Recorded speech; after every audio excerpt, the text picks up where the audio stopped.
All right, we are recording. So I'm going to be, I hope that goes, well, I never noticed that window. All right, so solving inequalities. My first step is to get rid of these parentheses. So if you notice there's a number on the outside, it's a -4.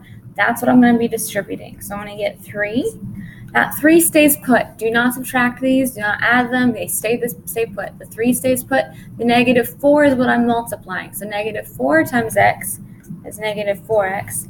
-4 times 2 is going to be -8. Keep the same symbol, 5x minus 15. After you distribute, I'm going to combine my like terms that are on the same side. 3 minus 8 is a -5, so I get -4x minus 5. You could have put the -5 in front. Totally fine. It's up to you which order you want to put them in. 5x minus 15. And now the decision's up to you. Do you want to put your x's on the left side or the right-hand side? It really doesn't matter. If I move the 5x to the left, I'll get a -x. If I move the 4x to the right, I'm going to get a positive number. So to deal more with positives, I'm going to add the 4x to the right so that I have to deal with positives. Okay, those make 0. That's my check step. -5 less than or equal to 9x minus 15.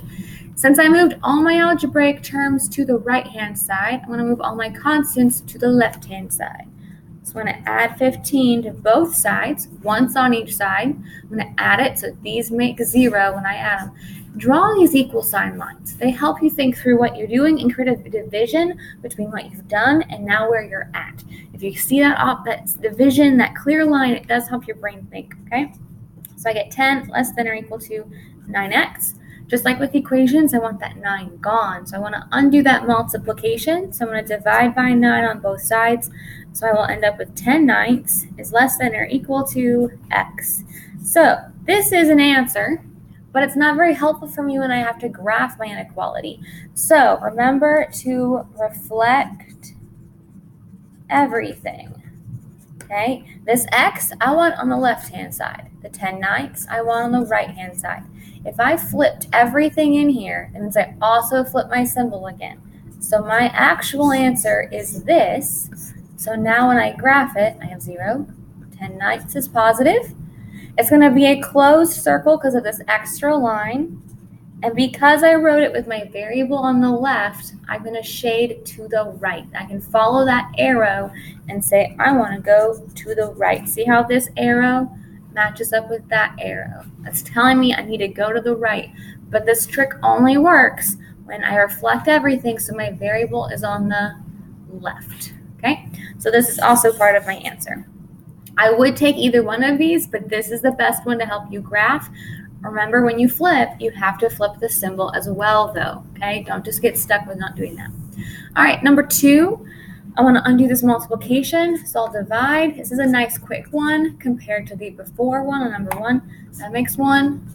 This is a -7, but when you divide by a negative, you have to flip your symbol. That's why I wanted to do this one. This is a negative number. It's a -3. So I'm going to flip my symbol and make it greater than. That is my answer. And so now when I graph it, I have my 0 placeholder in the middle between negatives and positives. I have my closed circle at the -7, and I'm going to go to the right. So if you don't go to the far arrow, make sure you put your own arrow. If you don't want to put your own arrow again, just shade it all the way to the end arrow. That's what I'm expecting. I need to see an arrow because that shading does go on for forever in that direction. So make sure you have arrows. All right, stop sharing.